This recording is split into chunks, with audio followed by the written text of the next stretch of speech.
During my lifetime, I've seen quite a few rappers come and go for various reasons. Some really have no other choice but to fall into irrelevance because they were basically a gimmick. In the moonlight, in the spotlight, I don't really want the limelight. Others get tired of fame and decide to bow out of the limelight. Sadly, a few have tragic endings to their career, and sometimes a rapper just loses popularity because of a change in what the general audience is interested in. But one of the most rare phenomena is when a rapper becomes a meme, because I think there is no faster way for the general public to stop taking you seriously. Look at someone like Logic, who became a biracial 1-800 joke after an album that received mixed reviews. Logic over 1 billion streams. He joins us tonight to talk. You're a biracial.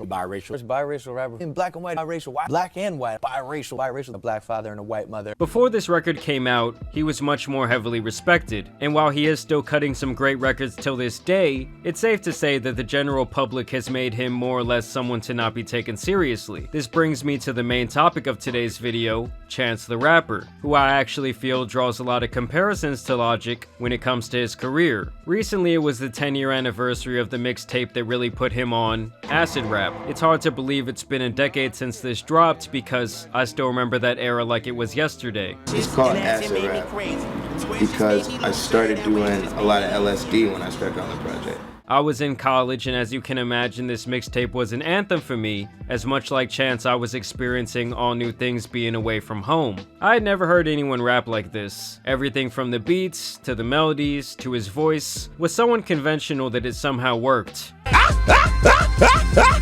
off that local, I'm on that global.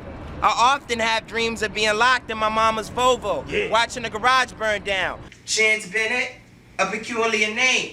Graduation night, teachers Ferris Bueller my name. You made a mixtape? Good job. I hope you get a good job. We was all outcasts, only listen to Good Mob. Now you have to remember, a decade ago in 2013, the internet was a lot different, and to get discovered, a lot of new rappers were going the SoundCloud, DatPiff, mixtape route. This was also during the blog era, where these different websites like This Song Is Sick and Two Dope Boys were really instrumental in helping these new rappers get some buzz surrounding their name. Till this day, Acid Rap is one of the most successful DatPiff releases of all time, garnering over 1,500,000 downloads on that platform alone. I'm still a chain smoking, name dropping, good looking motherfucker.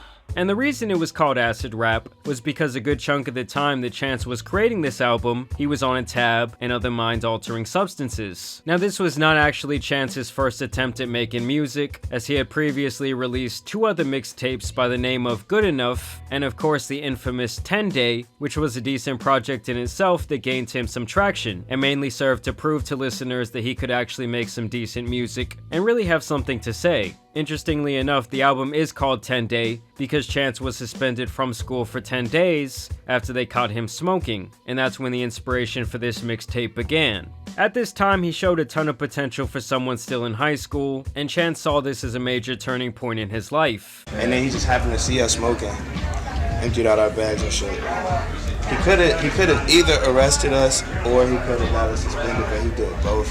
He took me to the school. Told him he got me the 10-day suspension and took me to the station.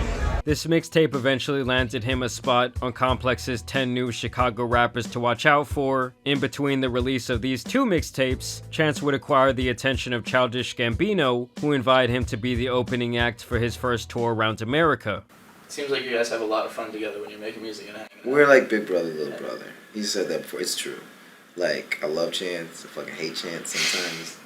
Like sometimes he's a dick, sometimes he's an asshole, but sometimes I love him too. Like, I get it. This would be huge in Chance's development as a performer and artist, and by the time he completed Acid Rap the next year, he might as well have evolved into an entirely different person, leaving high school, his hometown, and his adolescence behind, and experiencing a life he never had before. And for his efforts, he would be greatly rewarded, as the likes of Pitchfork, Rolling Stone, NPR, and many others would show very high praise for the up-and-coming rapper. The response to Acid Rap was expected to a certain degree. I always looked at Acid Rap as working towards something, but I didn't necessarily know what the end goal was other than making a really dope project, you know? The response is always ill for other people to agree. Acid Rap also helped him grace the cover of the 2014 XXL Freshman list with the likes of Isaiah Rashad, Lil Durk, and Kevin Gates. Is there one moment that you can point to really say, this is like the moment that got me to the freshman show? No, not at all. Everything's like a step-by-step process, like with anything.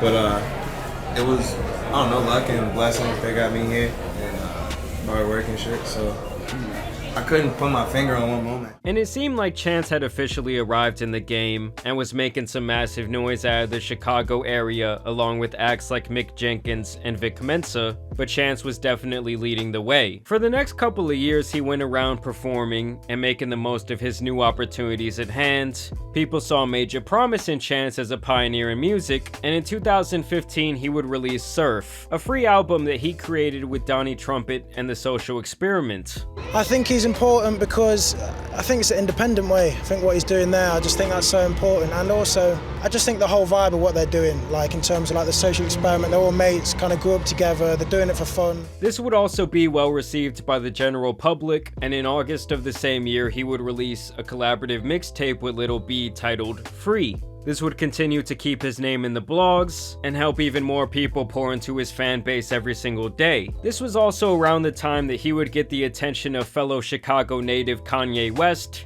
and Chance would even be essential in the creation of his 2016 critically acclaimed album, The Life of Pablo. After this, Chance would infamously say, "I met Kanye West, I'm never going to fail," which looking back might have been some bad foreshadowing, but we'll get to that later. You have to know that Kanye was the man who inspired Chance to start listening to rap music in the first place, after he heard his album The College Dropout when he was still a child. Man, the first album I ever had was College Dropout. Kanye West, Wow. 04, yeah, I was in 5th grade, and it was the first album I ever owned of my own. Yeah, it was a big thing for me. It was like, you know, were you obsessed? Like, did you listen to it nonstop? Yeah. So he must have been on the ultimate high to not only be working closely with his idol, but also be considered a valuable piece in the creation of his album and its vision. Like when a rookie gets a chance to play with LeBron, and they actually do well enough that he doesn't ship them to some poverty franchise. Kanye West is like my first image of like, you know, a free black man in the industry, and I just always like, you know, loved him for that. Loved his music, loved his creativity, but loved his voice, loved, you know, his fearlessness. And so working under him, working with him on his albums is crazy, but having him tell me that he wants to produce my album and come to Chicago and work with me is like, That's dope. So Chance was riding this wave of hype like few artists we've seen before. It had been a long time since we saw a rapper with this type of momentum going into their debut album. So people really started to think he was going to be the next superstar in music. In early 2016, he would prove their speculation to be correct with his release of Coloring Book. This mixtape, album, whatever you really want to call it, changed music forever, as it was released exclusively on Apple Music, and this was the first album to hit the Billboard charts solely based on streams. They even shut down the city of Chicago for this release, and he did this all while pushing this image of an independent grassroots artist, though I should note that is heavily speculated. Chance has made his position very clear. Labels, independence, I'm independent, even if I don't believe he's independent. Yeah. Still, that's his flag that he's waving. He's been waving it for years, right? Independence means, with an in-house team, you own your own masters, you own your publishing, you do all your own distribution. I think there's a lot of attention on me not signing a record deal, but I also don't believe in publishing deals or traditional upper management style of, you know, of music being distributed. I get to choose how much my music costs. I get to choose when my music gets released. I choose when I go on tour.